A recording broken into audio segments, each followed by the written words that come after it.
যখন আপনি মারা যাবেন, দুনিয়া থেকে বিদায় নেবেন, মানুষজন কেউ বলবে না আজকে বৃষ্টির দিন দাফন করিস না, কেউ বলবে না যে তারা 2টা দিন রাখ, কেউ বলবে না। কবরের মধ্যে যখন নিয়ে যাওয়া হবে, আপনার স্ত্রীর কথা মনে পড়বে, আপনার সন্তানের কথা মনে পড়বে, আপনার বাবার কথা মনে পড়বে। সবচাইতে বেশি কষ্ট আপনাকে যে জিনিসটা দেবে, কি নিয়ে কবরে ঢুকলাম, কেন সুদ খাইছিলাম, কেন ঘুষ খাইছিলাম, কেন কবরের জিন্দেগির জন্য প্রিপারেশন নেই নাই। দুনিয়ার জিন্দেগিতে একটা মামলায় ফেসে গেলে সুপ্রিম কোর্টে যাওয়া যায়, উচ্চ আদালতে যাওয়া যায়। আখিরাতের জিন্দেগিতে কোনো মামলায় ফেসে গেলে পালাবার কোনো আর পথ নাই। চলে যেতে হবে।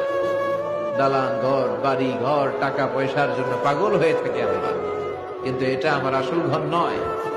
যেই গোসলখানাটারে আমি এত সুন্দর করে টাইলস করে ইটালিয়ান ফিটিংস দিয়ে বানালাম, আমার জীবনের শেষ গোসলটা কি ওই গোসলখানায় হবে? কথা বলে, যেখানে লাশ ধোয়ায় ওইখানে আমার গোসল হবে, এগুলো আমরা ভাবতে চাই না। কবরের জীবনটা আসল জীবন। কবর জগতে কোনো রং নাই, কবর জগতে কোনো স্বাদ নাই, কবর জগতে কিচ্ছু নাই, মাটি আর মাটি। হ্যাঁ, যদি আপনি মালিককে খুশি করে যেতে পারেন, অন্ধকারটাও আলোকিত হয়ে যাবে। কষ্ট করে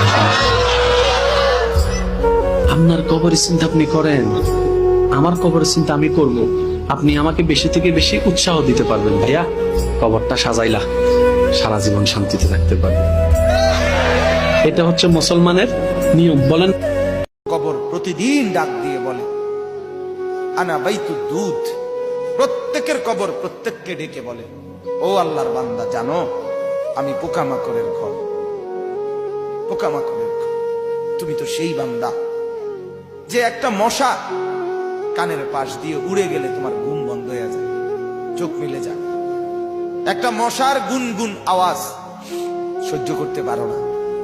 একবার কয়েল, একবার অ্যারোসোল, একবার মশারি, এরপরও তুমি চাও যে একটা মশাও যেন আমার কানের কাছে গুনগুন না করে।